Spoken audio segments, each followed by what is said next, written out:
Very sorry about this technical glitches. So we welcome you all from the National NCT Division, Ministry of Health and Family Welfare, on the important webinar on oral cancer awareness and prevention. So our esteemed expert on this topic, I welcome Dr. Ambika Gupta, Madam, Professor and Head, Department of Oral Medicine, Radiology, Postgraduate Institute of Dental Science and Rohtak. Or I also welcome all the participants from the various states, state SNOs, and the field staff, including medical officers, staff nurse, and the healthcare providers.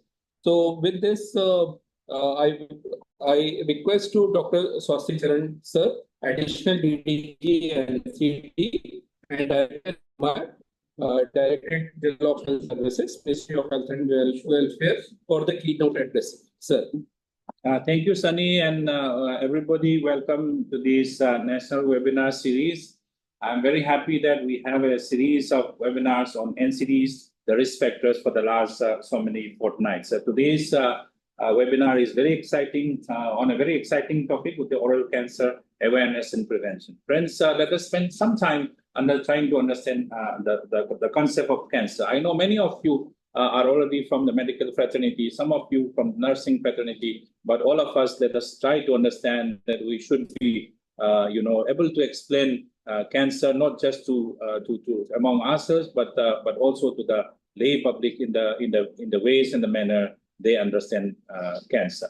So starting with, we should emphasize that, cancer is a disease or a condition where certain group of cells, due to some reasons, they grow uncontrollably beyond the usual boundaries to invade adjoining parts of the body and spread to other organs. And while doing that, they bring in the blood vessels to supply the nutrients, and then they multiply. And then when they escape into the blood vessels to the other parts of the body, we get what is known as metastasis, and often leading to death.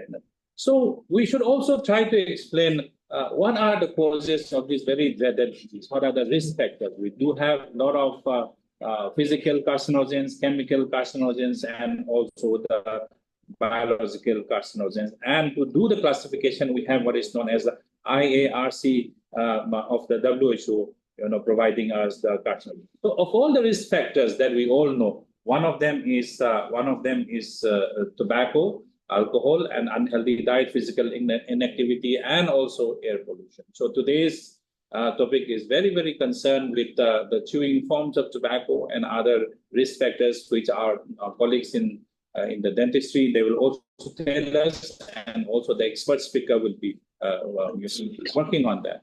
Particularly for me, who also looks after tobacco, we must understand that tobacco, the oregano, the chewing forms, as well as the tobacco, which is mixed with the flavored tobacco in forms of gutka, etc., is responsible for lots of oral cancers in this country. So now, as a program officer, we should be concentrating on health promotion, where people continue to live in such a way that they do not have many of these risk factors.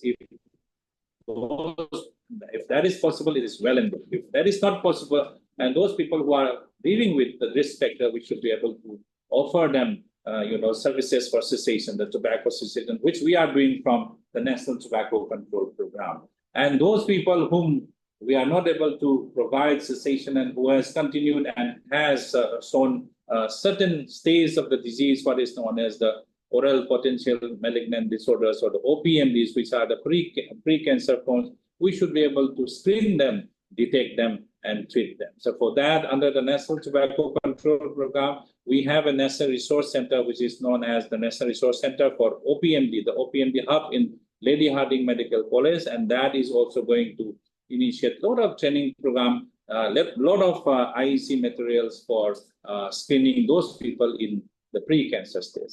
Now, there will be many patients who has crossed this stage, and they are now suffering from oral cancer. So we need to screen them now, and for that, the NPNCD program is emphasizing on three cancers: breast, cervical, and oral, for screening purpose for those people who are above 30 years. Only for the mere reason that these are easy to screen. These are, the skill can be taught to our health workers, and also we can easily implement this. So in a way, we are not trying to deal the other cancers. We are equally, working hard to control or prevent and also manage the other forms of cancer. But these three cancers are the low-hanging fruit. That's why the program is emphasizing on that, on these three cancers. So today's webinar, oral cancer awareness and prevention, I would request Dr. Ambika to speak, elaborate on the ways and means of preventing it, the ways and means of, detecting it early, and also ways and means of treating it, including the referral mechanism that we have in the country. We do have the state cancer institutes, 19 of them, and we also have the tertiary cancer care centers, 20 of them, in addition to the all new AIMS coming up, the all AIMS and the INI, which are there in the country, and also the 700 plus medical colleges. In all these health facilities, some form of detection, some form of treatments are already happening. But our purpose in today's webinar is how do we bring them together as an effort from the nation, so that we have a comprehensive care, comprehensive prevention, and also comprehensive management, so that we reduce the burden of the existing cases, and also prevent the coming up of new cases by way of preventing them from happening. So this is a very exciting topic to each one of us, and we would like all of you to engage engage with the speaker. I think many of my team members will be watching out what are the questions which are coming up in the chat, and we will try to address them as we go. So this is how I take it, and I would request the team to take forward by welcoming the speaker. Thank you very much. Thank you, sir. Thank you for the importance of about the cancer and its prevention, and give the prospect of the national program, and how we are implementing the program in such a way where we have the prevention and the control aspect in the community. So with this word, I welcome Dr. Ambika Gupta ma'am to deliver the key topic of today's discussion regarding oral cancer awareness and prevention. So I would request the participant to mention their question and answer in the QA chat box, so that after this session, the question will be addressed, and will respond on that part. So over to you, ma'am, for your lecture. Thank you so much, sir. First of all, I thank all the organizers to giving me this opportunity and touching this very important topic, which is the need of the hour. So my talk today will be concentrating on awareness and prevention of oral cancers. Now, why this topic is very relevant in today's scenario? If we see at the statistics, oral cancer is the most common cancer after breast cancer in India, according to the survey. And the incidence is almost 10.4% and mortality of 9.3%. If we have a look at the statistics of the WHO from 2009 to 2020, we see the figures of the number of new cases diagnosed annually and the number of deaths which are occurring annually have substantially increased over past 10 years. India accounts for highest incidence of head and neck cancer. And if we see in percentage, almost 36%, it accounts for almost 36% of all new cases and 42% of the deaths due to oral cancer worldwide. Now, coming to the risk factors or the etiology of oral cancers, the most important risk factor has always been tobacco, whether in smoking form or chewable form. So when we talk about tobacco, what is important is the intensity with which it is used. That means the number of cigarettes or BDs or hookah the person is smoking, the duration of the habit which the patient has imbibed, and the demographic characteristic of the individual. The person who has started or imbibed the habit at an earlier age is at more risk as compared to the person who took up this habit at a later stage in life. So number of pack years of smoking is important for us to predispose an individual to oral cancer. Similarly, the frequency and duration of smokeless tobacco and the retention period of the tobacco for the amount of time for which this particular tobacco is kept in the oral cavity predisposes the patient to oral cancer. Another factor is alcohol, which dehydrates the oral mucosa and has a synergistic effect with tobacco. The quantity of alcohol intake and the frequency of intake is important. Besides these, the gene polymorphism and ethnic differences between the population that predisposes the population to the carcinogenicity of the alcohol and tobacco are important. Another important risk factor, especially in India, is areca nut, which is consumed either alone or mixed with tobacco, especially in pan chewing population. So the frequency and duration again is important for causing the oral cancer. Then HPV-16 infection, which predisposes the patient moderately to high risk for oral cancer. If we talk about oropharyngeal cancer, HPV is more relevant or severely predisposes the patient to oral cancer in case of oropharyngeal cancer, but in oral cancer, the risk is moderate. Then we have systemic factors where immunity of the person has an important role to play. If the patient is immunosuppressed due to any reason, there are more chances of developing oral cancer. Then any changes in BMI, whether it is very low or high, it predisposes to oral cancers. If the patient is predisposing, having some metabolic syndrome like diabetes mellitus or any other metabolic disease that predisposes an individual to development of cancer. Then various micronutrient deficiencies like zinc, copper, and hematamic deficiencies, especially anemia, that is again a risk factor for developing the oral cancers. Besides this, genetic predisposition plays an important role. Then we have some environmental factors like secondhand smoking, to which mostly the individuals who are residing in the area where somebody in the family is smoking vigorously. Then indoor air pollution, somebody who is working in the industries which deals with heavy metals or in certain areas which have heavy metal concentration in the soil are also at risk of developing cancers. Then then we have lifestyle related problems like use of various drugs like opium or cannabis, and prolonged use of certain mouthwashes also predispose an individual to oral cancer.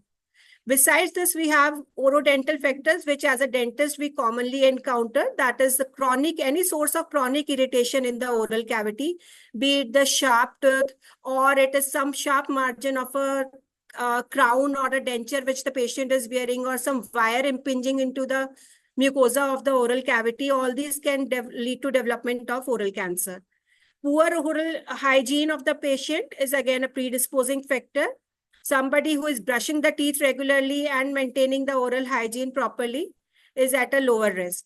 Then various oral infections, especially Candida, Epstein-Barr virus infection, HPV infection, of course, we have talked about it, and some bacterial infections, especially Porphyromonas and Fusobacterium. These infections may predispose an individual to development of oral cancer. So in a nutshell, we need to reinforce oral hygiene of the patient to avoid all these infections in the oral cavity. So as I said, oral cancer is fatal if it is not detected and treated early. The overall cost of treating the oral cancer is quite high. The 5-year survival rate is very low, that is in the range of 30 to 50%. So early detection can improve the prognosis of oral cancer. So oral cancer is one of the most preventable cancer, but unfortunately more people die of oral cancer because it is often diagnosed late when it is more advanced. So early treatment and early diagnosis is most effective way to treat the oral cancer. So I will focus on how we can help in preventing the oral cancer.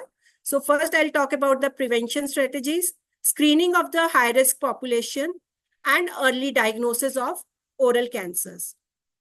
When we talk about prevention, when a patient comes to us, we have to do the thorough counseling of the patient to stop the habit. Anybody who is a tobacco user has to be counseled again and again, repeatedly over the phone or through repeated visits to stop this habit. The moment patient stops the habit, the condition of the oral cavity automatically starts improving. The systemic load of oxidation decreases and the health of the patient improves. Then we should promote a healthy dietary habits. The patient should be advised to consume more of raw vegetables and fruits, at least 3 to 5 servings per day. Then we should advise patient lifestyle modification in the form of regular exercise, stress relieving protocols, yoga. All these things help to delay the oral cancer in high-risk patients.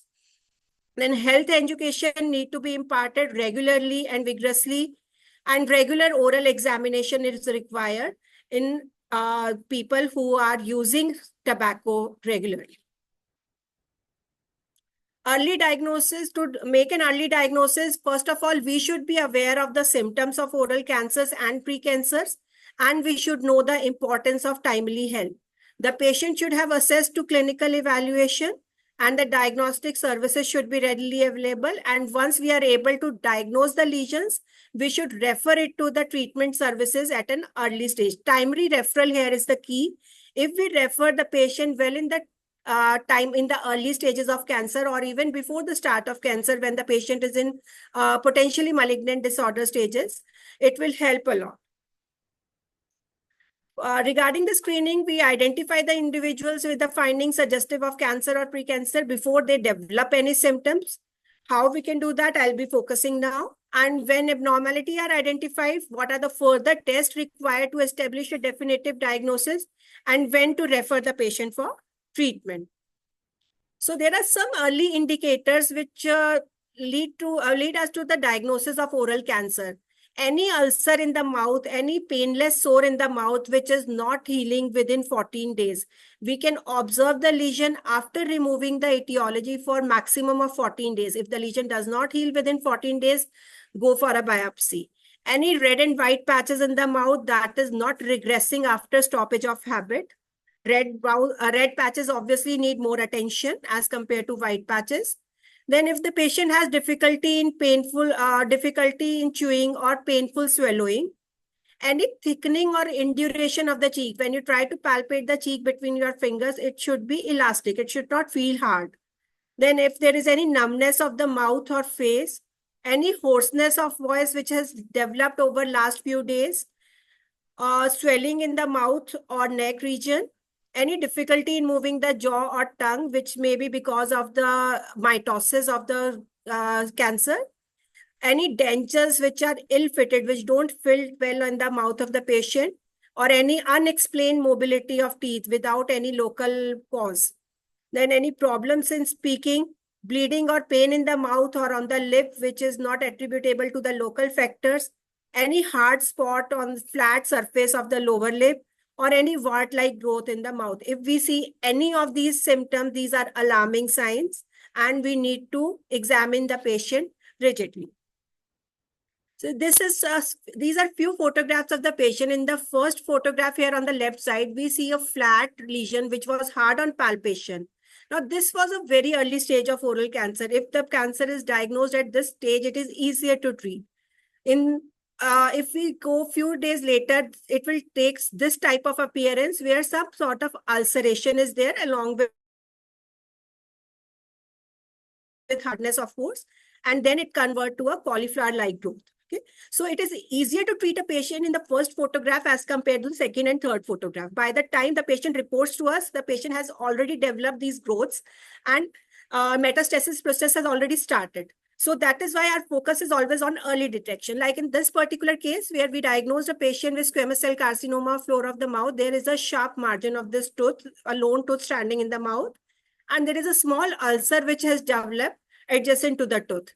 Now, this is again an early stage of oral cancer. The patient can be easily treated in this stage. This is a later stage on the right-hand side where you see an exophytic growth and a deep ulcer which has already infiltrated the adjacent tissue in the lower photograph. Another initial lesion on the tongue, lateral border of the tongue, lateroventral surface. An ulcer is there which has started infiltration. But here, if we see the right side photograph, we have an exophytic growth with lots of infiltration into the muscle mass of the tongue. So, and these are just a few examples where early diagnosis can prevent morbidity. But then again, many of the oral cancers are preceded by a potentially malignant disorder. So most common disorders which we find in encounter in day-to-day life are leukoplakias, erythroplakias, lichen planus, and sideropenic dysphagia. Although there is a long list, but these four are the most commonly encountered potentially malignant disorders in our practice. If we go by the malignant potential, out of the various types of leukoplakia, proliferative verrucous leukoplakia has the highest chances of converting into malignancy. This is followed by reverse smoking, changes in the palate, erythroplakia, oral submucous fibrosis, and later on comes the other forms of leukoplakia and lichen planus. So if we see, there are certain forms of leukoplakia or erythroplakia which are more, which have a higher potential of converting into oral cancer. So these lesions require immediate attention, while the others which are in the lower part of this table can be kept under observation. Here we have some cases of homogeneous leukoplakia where we have a non-scrapable, faintly white discoloration in the oral cavity. These patches are non-scrapable and usually regress once the habit is stopped. But if we see this photograph, upper photograph on the right-hand side, we have a thick white patch which did not regress even after the stoppage of habit. So this is an area of concern where the lesion is persisting even after stoppage of habit. Any signs of erosion or ulceration in a white lesion are signs of malignant transformation. So this was a leukoplakia which has started converting into squamous cell carcinoma, and it was a well-differentiated squamous cell carcinoma. Then we have non-homogeneous leukoplakia. This should be observed with more vigil because they have usually, some part of these lesions have usually started malignant tendency. Okay, so if we have this nodular appearance on the white background, we have these red dot-like structures or some areas of erosion surrounded by a white background. Now again, a case of verrucous leukoplakia where we have this fungating growth, which turned out to be a squamous cell carcinoma later on. Proliferative verrucous leukoplakia where we have multiple lesions, especially on gums, and these have highest potential of converting into squamous cell carcinoma. Again, erythroplakia, they are completely red lesions. And the central photograph which you see here, we have a small growth in erythroplakia coming up, which was diagnosed as carcinoma in situ. So these are very benign looking lesions as such, but they should not be missed out because they have very high potential of converting into malignancy. Again, a case of oral lichen planus. This is a lichen planus, reticular type of lichen planus, where we have this white strias arranged in a lace-like pattern. These are almost benign condition, but if we have this erosive lesion coming up the lichen planus, it should be suspicious. Here we have an ulcerative lesion within the lichen planus patient. So this is the development of a squamous cell carcinoma in the pre-existing lichen planus. Again, a case of actinic cheilitis. In the early stages, there is hyperkeratotic lower lip with distinct or diffuse borders, which is hard on palpation. But in the later stages, it may take ulceration and encrustation. At this stage, we need to, if we go for biopsy at the early stage only, that would be helpful for the patient. Then there are certain changes associated with smoking on the palate, especially when the patient is doing reverse smoking, where the patient is keeping the lighted end of the cigarette in the oral cavity. This is usually practiced in the coastal areas of the country. So here we have certain erosive changes or ulceration or thick white patches on the palate, which need to be carefully evaluated. Then another important condition, which is very common in India, is oral submucous fibrosis. That is mainly because of the chewable form of tobacco and areca nut. These patients usually have restricted mouth opening, burning sensation in the initial stages. Whereas in later stages, the mouth opening reduces. There is white discoloration of the entire mucosa. Then uvula gets shrunken and bud-shaped uvula is there. So this is again this condition again has a high premalignant potential of 7 to 13%. Any erosive areas in the buccal mucosa of the oral submucous fibrosis patient, this turned out to be a squamous cell carcinoma. Again, a growth on the tongue of squamous cell OSMF patient. Again, a case of squamous cell carcinoma. Then sometimes we commonly see traumatic ulcer in the oral cavity, because adjacent to the sharp margins of the teeth. You have to palpate it with both the fingers. If you feel this is hard on palpation and it does not regress after removal of the sharp margins, then they need to be biopsied immediately, because both these cases were squamous cell carcinoma caused just because of the sharp margins of the teeth. Now, coming to the screening part, what we require is the thorough clinical examination, which just requires a 30-second clinical examination with minimal armamentarium, which has to be done for all new patients reporting to health centers, for all routine recall patients and all emergency patients. This can be done in the clinical setting, in the houses, in dental camps, or by the patient himself by standing in front of the mirror. The patient has to thoroughly examine the lip, palpate it with the help of fingers to see for any hardness or any nodules in it. Then palpation of gingiva has to be carried out. Buccal mucosa need to be palpated with bimanual palpation. We need to dry the buccal mucosa with the help of a gauze piece and milk the parotid gland. Just palpate the parotid gland to see for the discharge from the duct. Inspection of the tongue, especially the posterior part of the tongue, which is often overlooked, including the oropharyngeal wall, circumvallate papilla, and the entire dorsum surface of the tongue. Hold the tip of the tongue with the gauze piece and reflect the tongue on one side. Examine the lateral border and the posterior most part of the tongue on that side. Then reflect the tongue to the other side and try to inspect the lateral border and posterior part of the tongue on the other side. Similarly, hard palate and soft palate need to be examined, especially the areas of fascial pillar, soft palate, uvula, and pterygomandibular raphe. Okay. So this, you can see videos on net also. This 3-minute inspection can be done very easily with just in normal room light, standing in front of the mirror. This has to be taught to each and every patient. Similarly, inspection of ventral surface of tongue. Here we palpate for submandibular gland as well and try to palpate any hardness or lump in this neck. Okay. Then besides the clinical examination, we have certain screening technologies which are very simple to use in day-to-day practice. I won't be concentrating on the costly screening modalities and those which cannot be used in primary setups. So first and very simple to use is vital tissue staining, where toluidine blue dye is used. This toluidine blue dye has a property to concentrate in the DNA of the malignant cells. So wherever we have high mitotic activity, there would be increased concentration of the dye and the tissue will appear blue in color. The technique is very simple. The patient is asked to rinse the mouth with plain water to remove any food debris. Then the patient rinses the mouth with 1% acetic acid. Then 1% toluidine blue dye is painted onto the lesion with the help of a cotton swab. After 5 minutes, the patient rinses again with the acetic acid.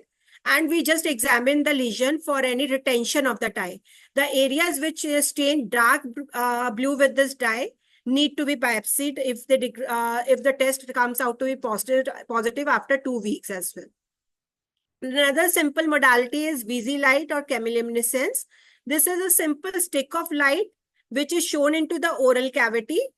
This is something like this. A light source is there. You take the patient in a dark area and examine the lesion under this light.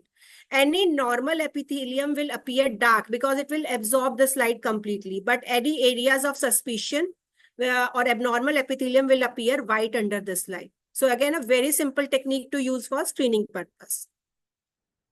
Then we have oral brush biopsy, but here will require the support of pathology as well.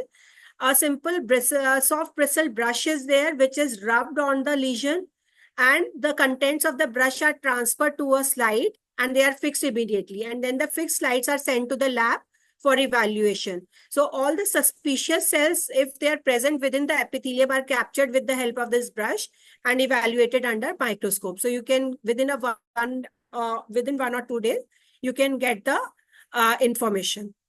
Then we have Wellscope examination. This is little costly, but can be routinely used in our practice. Where blue light is there, which is shown into the oral tissues. Any areas of suspicion, any area with high mitotic activity will appear dark in color. whereas the normal epithelium will reflect this light as this blue light as green light. So this is based upon the property of fluorescence, where blue light is converted into green light by the normal epithelium, whereas the areas of increased mitotic activity appear dark under this light. So these are some of the screening modalities which we have talked about. But the bottom line is we have to catch the malignancy before it develops only. Okay, that is the foolproof plan here, where prevention is the key factor in oral cancer, and a regular examination of oral cavity can save many lives.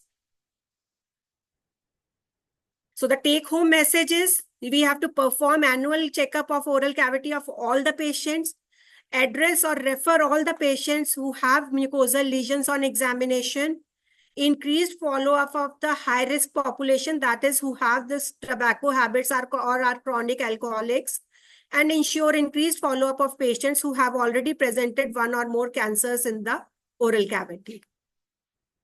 So I'm sure together we can make the difference. Thank you very much for your patience listening. Thank you, ma'am. Thank you for your insight on the oral cancer awareness and prevention, and many areas which is really related to early screening and diagnosis have been covered.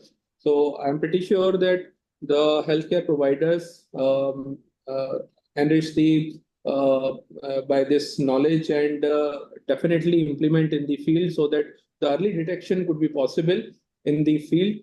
So I really thanks all the participants who have joined this webinar, and I must say around 2.5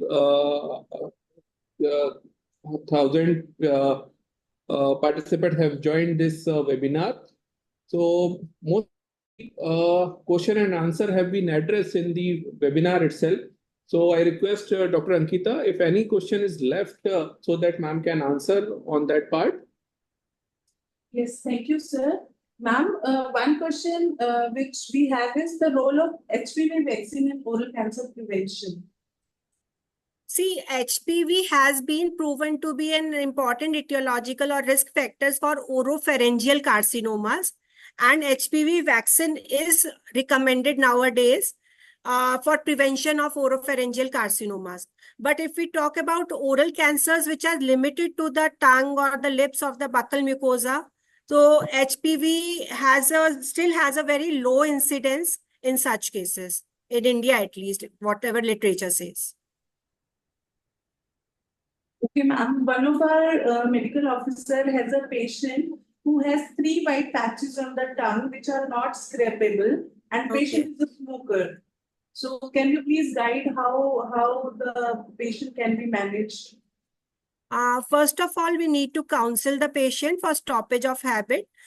What important thing I want to focus here is whenever the lesions are present in the midline of the oral cavity, especially on the tongue and the floor of mouth and the palate, these cases have to be carefully evaluated because these are high risk sites. The metastasis occur very early from these areas.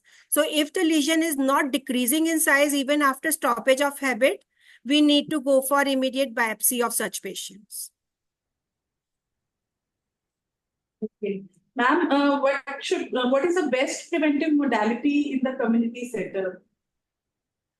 You can go for toluidine blue staining. Okay. And this is very simple method. You just have to paint the lesion with the acetic acid, rinse, then ask the patient to rinse the mouth after toluidine blue staining and see for retention of the dye. If certain areas of the lesion stain dark blue with the help of dye, those areas definitely need some attention and they cannot be delayed for referral. So, ma'am, I think you have already mentioned, but again to answer, can cheek bite leads to cancer later on? Pardon? Can cheek bite lead to cancer later on? Cheek bite, persistent cheek bite? Yes, persistent cheek bite, if it is not treated, if the source of cheek bite is not removed, that can lead to oral cancer. And we have seen so many cases because of the cheek bite converting into squamous cell carcinoma, especially in the third molar area.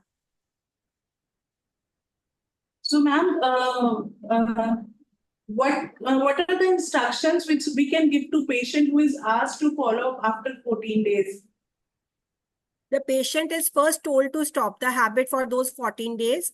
Then we observe the size of the lesion. Either we can click the photograph or write some measurements of the lesion in our records. And once the patient come after 14 days, we need to check for the size of the lesion. If it has regressed in size, suppose an ulcer is there, the ulcer should go away completely within 14 days. If the ulcer is still persisting there, we need to go for further evaluation. We cannot delay it further after 14 days. Ma'am, are the finding of vellus corp should be confirmed with biopsy? Yes, whatever I talked about are all screening methodologies. They are just for mass screening. Wherever suspicion is there, we have to confirm it by the gold standard till date is biopsy only. There is no replacement of biopsy as such. And ma'am, what are the role of blood investigations in early diagnosis of oral cancer? See, this is a question of controversy right now because oral cancer patients usually have low nutritious diet because they are not able to eat properly. So whether the nutritional deficiencies or the blood deficiencies are because of the compromise in the diet or vice versa, or because of these deficiencies, the patient has developed oral cancer is still anemia, but role of iron deficiency has been well proven in cases of oral cancer. I saw in chat somebody is asking about B12 also. Vitamin B12 is more important for gastric malignancies, but not for oral malignancies. Okay, but we definitely have a proven role of iron deficiency in oral cancers. Ma'am, can some ingredients of toothpaste and mouthwashes, can they cause cancer after long time use? Yes, few studies have concentrated on the alcohol-based mouthwashes. Sometimes the patient keep on using alcohol-based mouthwashes for years together. Although this the evidence is quite low, but whenever the patient has used mouthwashes for a period of say 15 to 20 years, then there are some chances that it can lead to development of oral cancer. Then another ingredient which is not that commonly used in India is sanguinaria. This is a herbal preparation used in mouthwashes in other countries. So that sanguinaria mouthwash has proven to be responsible for certain pre-malignant conditions. That's it, ma'am. I think we have covered almost all the questions. All the attendees are asking for the PPT. So please allow us to share the PPT with all the participants. Thank you, Dr. Ankita. So we will share these PPTs to State Nodal Officer. So subsequently, they will forward to your district level group as well. So you will get this PPT from there. So thank you so much, ma'am, Yes. for your insightful thoughts about this oral cancer and prevention. How can we early diagnosis, which is the really important scenario to be covered in the field. Thank you so much. So I really thank to all of the participants to join this meeting, and I really thank the ECO to provide the technical support to have the presence across the country through webinar mode. Yeah. Thank you, sir. So much. Thank you all. Thank you. So thank you, ma'am, and thank you, sir. So Yeah. with your permission, we can wind up the sir. Yeah, 1 second. I would like to mention that the next webinar on this webinar series is in the second week of September.